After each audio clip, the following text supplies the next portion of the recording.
trucks and equipment coming down the roads will be in excess of what the design limits of the roads are. A proposed wind farm in northwest Arkansas drawing a lot of concern from people who live there. They say they're worried about the long-term impact on their land and infrastructure. 5 News reporter Lauren Spencer shows us how residents are now taking those concerns to the Quorum Court. It's a rural area. People move there for a reason. Concerned citizens packed into the Washington County Courthouse Monday night, bringing their questions and opposition to the proposed wind farm development near Lincoln. And really, these rural areas, it creates fractured communities for generations to come. The group, Concerned Citizens of the Ozarks, delivered a presentation asking the county's Quorum Court to look further into the project. To pass a moratorium ordinance just so they can research and find out for themselves. Get educated. That's what you're here for, to do what is in the best interest of the entire county. Board member Richard Williams lives in Carroll County, where turbines are already under construction. He says the environmental and personal impacts there could soon hit Washington County too, including damage to private water sources. And I was wondering, when they started blasting or high impact jackhammering for these towers, what are they going to do to my water sources? Justice Willie Lemming, who represents the area of the proposed site, says he's undecided. I'm not going to say I'm for the wind turbines. I'm not going to say I'm against them. I don't have enough knowledge to make a good vote either way right at this point. They're a long ways away from ever having a decision made right now. Williams says he's now helping Washington County residents organize, warning that all landowners, big and small, deserve a say in what happens. Everybody has property rights, not just, as I call it, the select few. In Fayetteville, covering news where you live, Lauren Spencer, 5 News. No decisions were made at that meeting tonight. RES Group, the company behind the proposed wind farm, says it's committed to community engagement and holding more public meetings in the months ahead. County leaders say no permits have been granted yet, and the proposal remains in its very early exploratory phase.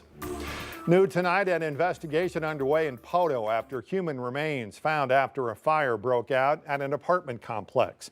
Remains were found in the apartment of Marvin Powell. He was reported missing by family after the fire happened last Friday morning. Then a silver alert was issued for him. Investigators are now working to identify the remains. Poto police say no foul play is suspected, and a silver alert for Powell will stay active until they confirm the identity of the person who was found in that apartment. In Arkansas, a new report is raising concerns about the number of deadly fires this year.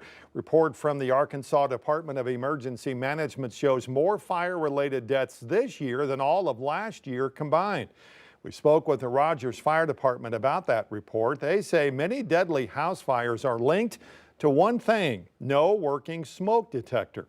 Even homes with detectors often fail to maintain them, and a step firefighters say could mean the difference between life and death. Only having these detectors and the presence of them saves lives, as we know, but maintaining them as well. So that means every 6 months, changing the batteries in them, whether they need it or not. Just a routine maintenance, keeping them up to date. The new report shows 34 fire-related deaths in Arkansas so far this year. That's compared to 27 for all of last year. Fort Smith police investigating after a body found in a car at the Baptist Health parking lot. Police say no immediate signs of foul play, but that investigation is ongoing and still in its early stages. No information about the person's identity has been released so far. We'll, of course, bring you any developments from police on our website at 5newsonline.com. New tonight, we are hearing from Jacksonville, Arkansas police. They announced today an arrest in the death of Danik Adams after the family went more than 15 years without any answers. We learned today that Lavelle Calvin is charged now with murder in the 2008 killing. The 18-year-old was with a friend leaving a fitness center in Jacksonville when police say a man approached them with a gun, demanding their purses, cell phones, and car. Detectives say the two did as the gunman asked, but when they tried to get away, the gunman shot and killed Danik. Well, today, Chief Brett Hibbs recognized Detective Cindy Harbor for her role in the arrest. She retired 4 years ago, but returned part-time to continue working on this case. Danik was pretty well known, but had a lot of friends in Jacksonville at the time of this murder. And there's a lot of people that have kept up and wanted an arrest to be made in the last 16 years, and so it's important to us to make the arrest, but also there's a lot of people that remember her, and this brings closure to her family, her friends, and those that were affected by it. While police announced the arrest, the warrant and all court documents are being sealed for now. We'll of course bring you any developments as the case moves forward against Calvin moves forward. Brian Kohlberger is expected to agree to a plea deal in the murders of 4 University of Idaho students. That agreement comes just weeks before his trial was supposed to start. The attorney for the family of one of the 4 victims says the family got a letter from prosecutors outlining a proposed plea deal. The deal appears to remove the death penalty in exchange for 4 consecutive life sentences without parole. Kohlberger's legal team still needs to formally accept the deal in a hearing. The timing of that, though, remains uncertain. Also tonight in Idaho, authorities are revealing more about the deadly ambush on a group of firefighters over the weekend. As Andres Gutierrez reports, they believe the man intentionally set a blaze before shooting at firefighters who were getting there on the scene. They are reporting a brush fire going northeast. What may have initially seemed like a routine call about a wildfire in a northern Idaho mountain community quickly turned violent. Some law enforcement right now, there's an active shooter zone. Everybody shot up here.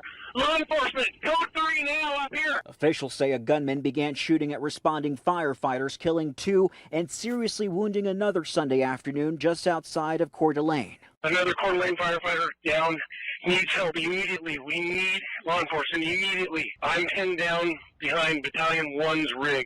It's clear to me that this fire was set intentionally to draw us in. Authorities have identified the suspect as 20-year-old Wes Rowley. Authorities believe he set the fire on Canfield Mountain, luring firefighters to the scene and then opening fire in a siege that lasted several hours. This was a total ambush.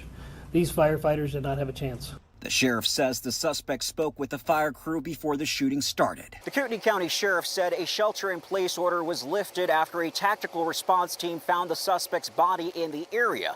The FBI used cell phone data to track him.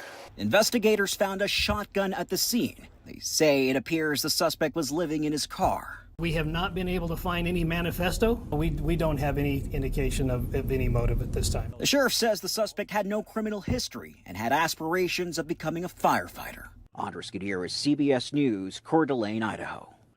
Meanwhile, jurors in Shawn Combs' federal trial now deliberating the case. The panel heard closing arguments last week and began deliberations today. Combs is accused of a racketeering conspiracy and sex trafficking. Prosecutors say he used his fame and wealth to run the criminal enterprise. He pled not guilty. If convicted, he faces up to life in prison.